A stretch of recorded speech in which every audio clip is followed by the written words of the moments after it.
આજના કરંટ અફેર્સના વિડીયોમાં તમારું સ્વાગત છે. સૌથી પહેલાં જોઈએ દિન વિશેષ. સમગ્ર વિશ્વમાં 7 ડિસેમ્બરના રોજ આંતરરાષ્ટ્રીય નાગરિક ઉડ્ડયન દિવસની ઉજવણી કરવામાં આવે છે. આંતરરાષ્ટ્રીય નાગરિક ઉડ્ડયન દિવસની ઉજવણીનો મુખ્ય ઉદ્દેશ્ય હવાઈ પરિવહનની સલામતી અને કાર્યક્ષમતાને પ્રોત્સાહન આપવાનું તથા હવાઈ પરિવહનમાં આંતરરાષ્ટ્રીય હવાઈ ઉડ્ડયન સંગઠનની ભૂમિકા વિશે જાગૃતિ લાવવાનો છે.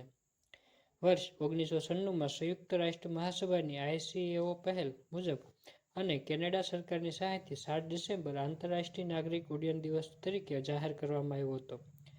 ICAOનું પૂરું નામ ઇન્ટરનેશનલ સિવિલ એવિએશન ઓર્ગેનાઇઝેશન છે.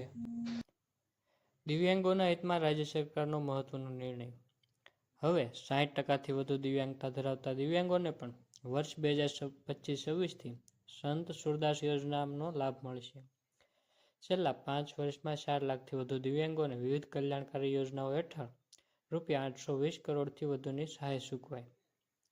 BPL કાર્ડ અને ઇલેક્ટ્રિક ટુ વ્હીલરની જોગવાઈ દૂર કરાઈ. કોઈપણ દિવ્યાંગ વ્યક્તિ પસંદગીનું ટુ વ્હીલર ખરીદી શકશે. સામાજિક ન્યાય અને અધિકારિતા વિભાગ ગાંધીનગરના ઠરાવ ક્રમાંક અપંગ 10-20-00 22/9/2000ના ઠરાવથી તીવ્ર દિવ્યાંગતા ધરાવતી વ્યક્તિને આર્થિક સહાય આપવા માટે સંત સુરદાસ યોજના અમલમાં મૂકવામાં આવેલ છે. તીવ્ર દિવ્યાંગતા ધરાવતી વ્યક્તિઓના સર્વાંગી વિકાસ થાય તેમજ તેઓને નાણાકીય સહાય પૂરી પાડવાની તેમનું સામાજિક પુનઃસ્થાપન થાય તે હેતુથી સંત સુરદાસ યોજના અમલમાં મૂકવામાં આવેલ છે. આ યોજના હેઠળ હાલમાં સહાય મેળવવાની પાત્રતા 60% કે તેથી વધુ દિવ્યાંગતા ધરાવનાર દિવ્યાંગ વ્યક્તિઓને આ યોજનાનો લાભ મળવાપાત્ર છે. આ યોજના હેઠળ લાભાર્થીને માસિક ₹1000 સહાય મળવાપાત્ર છે. સમગ્ર વિશ્વમાં 5 ડિસેમ્બરના રોજ વિશ્વ મુદ્રા દિવસની ઉજવણી કરવામાં આવે છે. આ દિવસની ઉજવણીનો હેતુ ખેડૂતો અને સામાન્ય લોકોને માટીના મહત્વથી વાકેફ કરવાનો છે.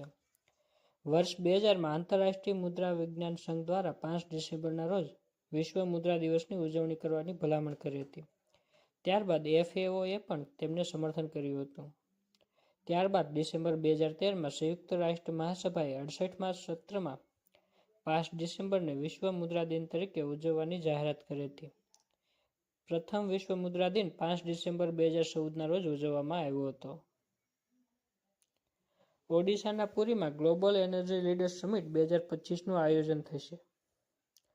ઓડિશા સરકાર 5થી 7 ડિસેમ્બર 2025 દરમિયાન પુરી ખાતે ગ્લોબલ એનર્જી લીડર્સ સમિટ GELSનું આયોજન કરશે. આ સમિટની મુખ્ય theme powering India, sufficiency, balance, innovation.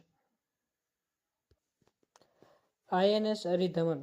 તાજેતરમાં ભારતીય નૌકાદળના વડા એડમિરલે જણાવ્યું હતું કે ભારત ટૂંક સમયમાં તેની ત્રીજી પરમાણુ સંચાલિત ballistic missile submarine SSBN INS અરિધમાનને પોતાના દળમાં સામેલ કરશે. INS અરિધમન ભારતની ત્રીજી સ્વદેશી રીતે નિર્મિત પરમાણુ સંચાલિત બેલેસ્ટિક મિસાઇલ સબમરીન છે. તે અરિહંત વર્ગની બીજી સબમરીન છે. તે વિશાખાપટ્ટનમના શિપબિલ્ડિંગ સેન્ટર ખાતે પરમાણુ સબમરીન બનાવવા માટે advanced technology vessels ATV project હેઠળ બનાવવામાં આવી રહ્યું છે.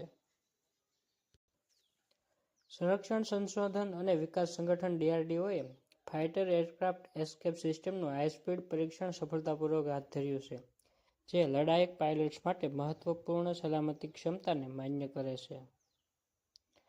ચંદીગઢમાં terminal ballistic research laboratory TBRL ખાતે DRDOની રેલ ટ્રેક રોકેટ સ્લેડ સુવિધા ખાતે રોકેટ સ્લેડ ટ્રાયલે 800 કિમી પ્રતિ કલાકની ચોક્કસ નિયંત્રિત ગતિ પ્રાપ્ત કરી.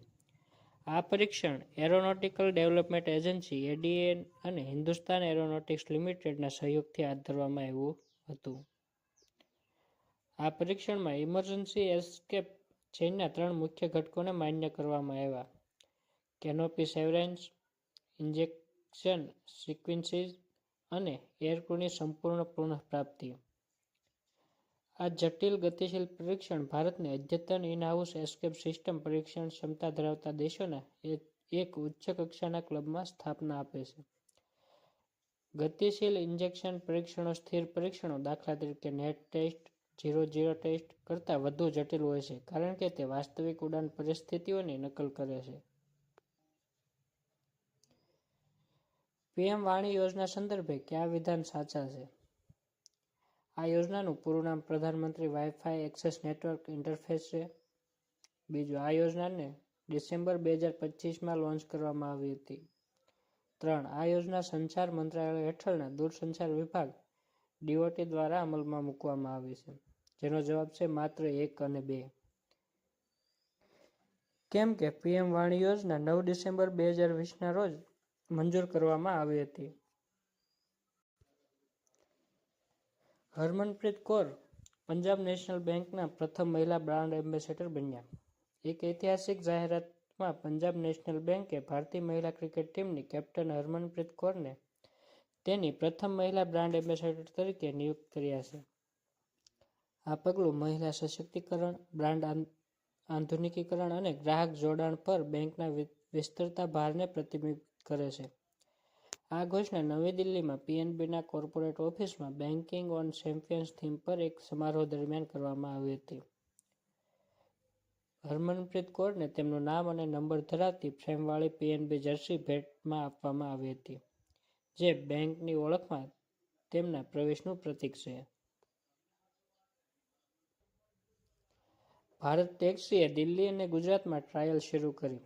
ભારતના મહત્વાકાંક્ષી સહકારી રાઇડ હેલિંગ પ્લેટફોર્મ ભારત ટેક્સીએ દિલ્હી અને ગુજરાતમાં પાયલોટ કામગીરી શરૂ કરી છે, જે દેશમાં કેબ સેવાઓની રચનામાં એક મહત્વપૂર્ણ પરિવર્તન દર્શાવે છે.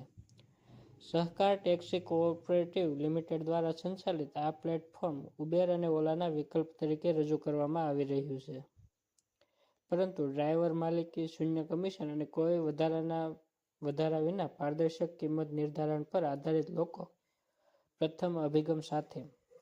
કેન્દ્રીય સહકાર મંત્રાલય અને રાષ્ટ્રીય ઈ-ગવર્નન્સ વિભાગના સમર્થિત ભારત ટેક્સી સરકારના સહકારી આર્થિક મોડેલ બનાવવાના વ્યાપક પ્રયાસોનો એક ભાગ છે. તાજેતરમાં શિલોંગમાં પ્રાદેશિક એઆઈ ઇમ્પેક્ટ કોન્ફરન્સ 2025નું આયોજન કરવામાં આવ્યું.